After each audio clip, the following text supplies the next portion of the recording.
Okay, so we are going to start talking about our metric system conversions. So we talked about our standard system, now we're going to be talking about our metric system.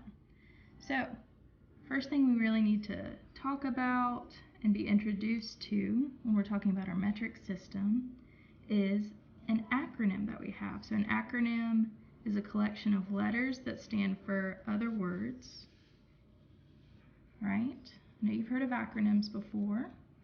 So our acronym here for our metric system is KHDBDCM. So each of our letters here represent a different word that starts with each of these letters. So you might have heard of this before. Something to help us to remember this order and to remember these letters is King Henry died by drinking chocolate milk. It's a good way to go right there, drinking chocolate milk. So that is not all that these letters stand for, but they represent our different units in our metric system, going from larger to smaller units. So something to help you remember this is our larger numbers are on the left, right? Or our king is large and in charge. Milk over here is smaller on the food chain. Milk is not nearly as important as our king over here. All right, so remember our larger units, smaller units. So we're going to walk through this real quick. Kilo is what our K stands for. Our H stands for hecto. D stands for deca. B is our base, and we'll be talking about our base unit a little bit more later on in our notes. Our D, our second D, stands for deci.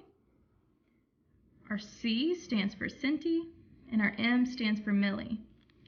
So you might have heard these prefixes used before. Probably most familiar with centi, right? When you look on your ruler, you also have centimeters, right? Our prefix is used there. And so centimeters is a unit of measurement for distance. All right, so we'll be talking more about these different units and how we can convert them on our metric system. Okay, so we've had a look at what we will be using when converting our metric measurements, but we need to find out what we're measuring. What is our base for a given problem? What could our base be? So we're looking over here. What are our possible base units? And when we're looking at our base units, we're asking ourselves what we are measuring. So, I'm a little sticky. So, our possible base units are grams, liters, or meters. So, when we're using grams, we are measuring the weight of something. All right, when we're measuring liters, we're measuring the volume of something. When we're measuring meters, we're measuring the distance of something. So an example for each. A lot of times food servings will be measured out in grams. So if you look on the side of your cereal box or the side of your snack, a lot of times it will have the serving size weighed out in grams, or it will tell you how much of the food is in the entire package, so how many grams are in the entire package. Liters, a lot of times soft drinks are measured milliliters. All right, so milli is one of the prefixes over here. It's the M to our King Henry died by drinking chocolate milk. So liters is used to measure volume. Meters is measuring distance. Think about a 5K race or a 5-kilometer race. All right, so kilometers is used to measure the distance of those runs. So meters would still be the base.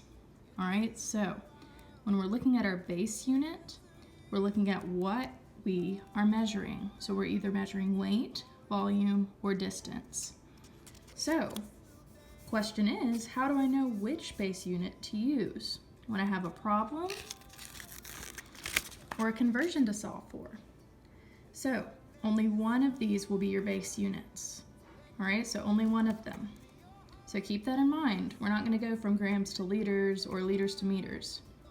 We stick with one throughout the entirety of the problem. So one of these will be your base units for your conversion. So your question is, how do I know what base unit to use? Here's what you ask yourself. Does the problem give me any units to use? So, does it directly give you a unit to use? A lot of times, we'll go through some examples in a minute, it will say, I have this amount of centimeters. How many kilometers would this be? All right, and we'll talk about how to convert it in a little bit. So, look at the problem. Does it give you any units already to use? And then you're asking yourself, if you're still not sure, what am I measuring? So if it's a word problem especially, this might be the question you have to ask yourself. Am I measuring weight, volume, or distance? All right, so remember up here, if we're measuring weight, it is in grams. Liters is when we're measuring volume. Meters is when we're measuring distance. All right, so these are your possible base units and will help you in your conversions for these types of problems. Okay, so now that we've talked through what our different base units could be, we need to look back at our acronym, and we are going to talk through how we can actually convert using our acronym and using the different measurement units that were given. So, important thing to know, to convert in the metric system. So when you have some sort of metric unit, you need to know that you need to move the decimal. All right, so to convert in the metric system, I need to move the decimal. All right, so I need to move the decimal in a number. So I know I need to move the decimal. How do I know which direction to move it?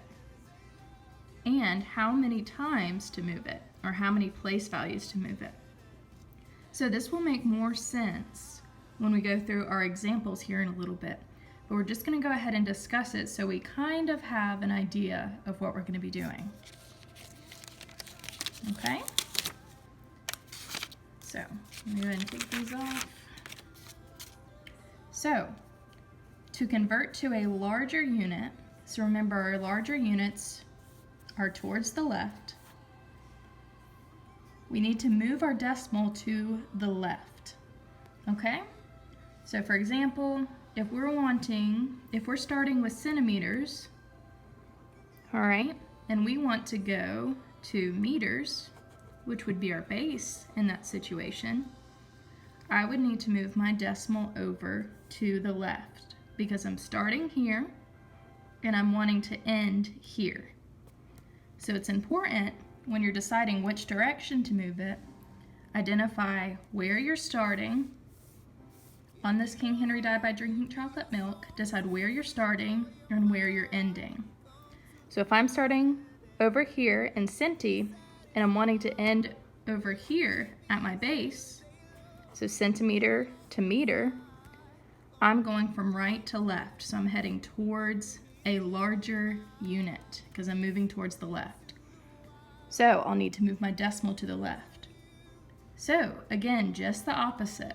Let's say I'm starting over here with a kilometer and I'm wanting to move to a decimeter.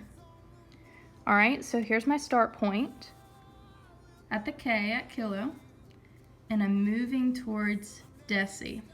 So I'm going from left to right. I'm moving towards a smaller unit. So I'm going to move my decimal to the right to convert to a smaller unit. Okay, so important, identify your start and your finish. Where you're started, where you're headed. And that way you can see, am I moving to the left, am I moving to the right? Okay, so how many times do I move my decimal once I decide which direction I'm going? You're going to count how many units you move from the original or the start unit to the new unit. So for example, going back to our first one, if I'm going from centimeters to meters, my start is at centimeters, my end is at meters. So I'm moving towards the left. So if I'm moving towards the left, I move my decimal to the left. All right, so how many does it take to get to meters from centimeters? So I move over one place. Am I there yet? No, not yet there yet, so move over 1, 2. Am I there? Am I at meters? Am I at meters? Yes, we are at our base, so we had to move 1, 2 times to get to our base. So that is how you determine how many spaces to move and whether to move the decimal towards the left or to the right.